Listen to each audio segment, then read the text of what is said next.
Hello friends, in today's session we are going to discuss the case of Unni Krishnan versus State of Andhra Pradesh. Let us first understand this case in brief. In the case Unni Krishnan versus State of Andhra Pradesh, Supreme Court ruled that children up to the age of 14 have a fundamental right to free and compulsory education. But professional education is not included in this right. The court also stated that private institution can be established, but obtaining recognition or financial assistance from the state is not a fundamental right. The petition was dismissed. Now let us study this case in details. Answer: Mr. Unni Krishnan and others appellant versus State of Andhra Pradesh respondent. Reference AIR 1993 SC 2178 case. This case pertains to the right of student or children to free education. Facts of the case. The matter was presented before the Supreme Court as a series of writ petition and civil appeals, focusing on the scope and interpretation of the right of life and personal liberty under Article 21 of the Indian Constitution. The petitioner argued that the professional education should also be considered an integral part of the right to education provided by the Constitution. They contended that since the right to education applies to primary education, it should equally extend to professional education. The Supreme Court bench, comprising Chief Justice M. Sharma, Justice R. Pandian, Justice Mohan, Justice P. Jeevan Reddy and Justice P. Bharucha, dismissed this argument and rejected the petition. This decision was based on the precedent set in the Mohini Jain versus State of Karnataka case, which had declared that citizens have a fundamental right to education. However, that case did not specifically address whether the right to primary education mentioned in Article 45 of the Constitution could be considered a fundamental right under Article 21. As a result, the ruling clarified that professional education does not fall under the right to education and that only primary education is recognized as a fundamental right under the Constitution. The Supreme Court's intervention became necessary to clarify this issue. The case arose from petitions filed by the private educational institution challenging various states' law, particularly those enacted in Tamil Nadu, Karnataka, Andhra Pradesh, and Maharashtra to regulate tuition fees. Some educational institutions in these states opposed these laws and filed petition in the court. This case not only challenged the regulation of the tuition fees set by state governments but also questioned the precedent established in the Mohini Jain versus State of Karnataka case. Additionally, the case involved a broader discussion on the expansion of the right to education under Article 21 of the Indian Constitution. The main question before the bench was whether the right to education under Article 21 could extend to professional courses or whether it should be restricted to primary education only. Issue raised. Point 1. Does the fundamental right to education extend to medical, engineering or other professional courses? Point 2. Does the Indian Constitution guarantee the fundamental rights to education for all citizens? Point 3. Does the establishment of private educational institution fall within the scope of Articles 19(1)(z) of the Constitution?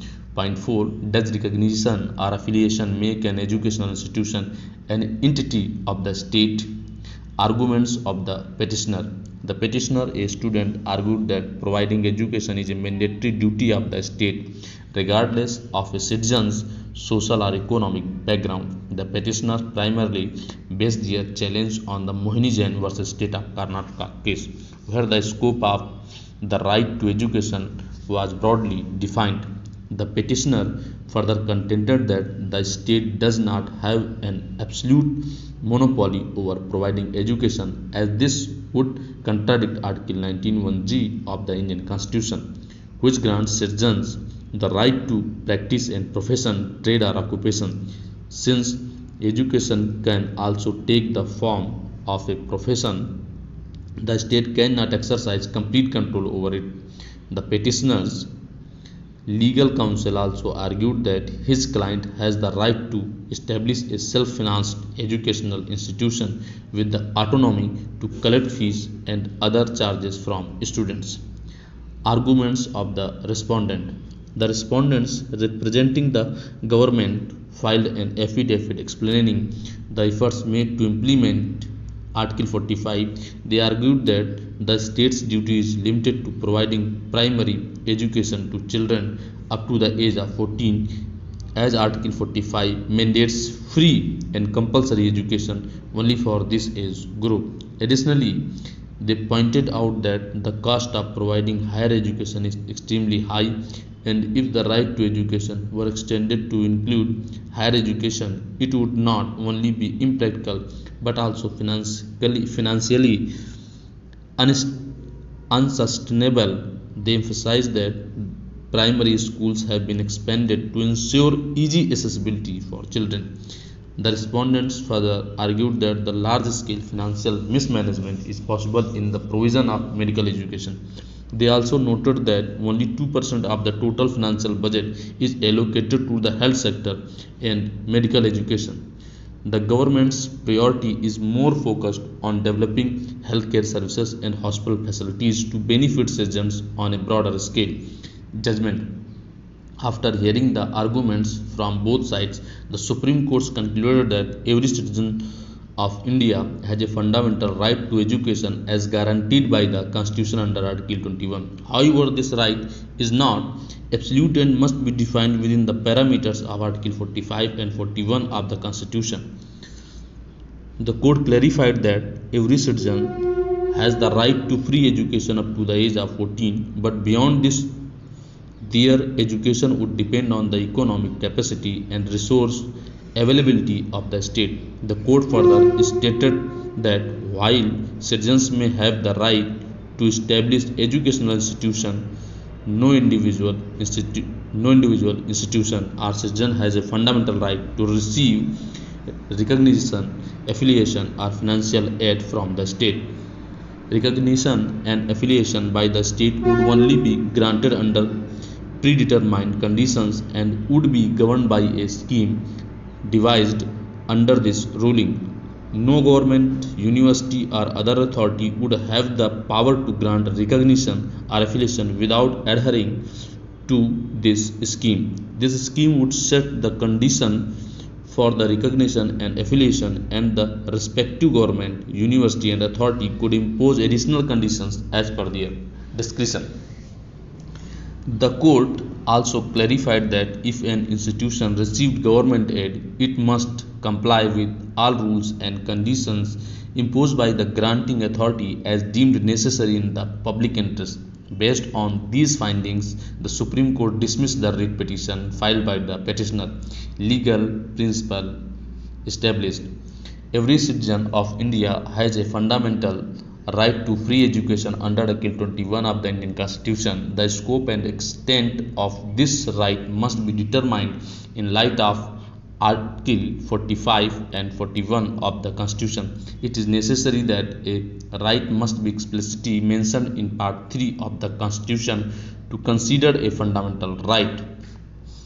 Part 3 of the Indian Constitution, which pertains to fundamental rights, and Part 4, which outlines the directive principle of the state policy, are interconnected and mutually supportive. Therefore, the interpretation of the fundamental rights should be carried out in a way that maintains a balance and harmony with the preamble and the directive principle of the state policy. Citizens, individuals, or institutions in India have the right to establish private educational institutions. However, they do not have a fundamental right to receive recognition, affiliation, or financial assistance from the state. Please watch full video, share, and subscribe to the channel. Thank you.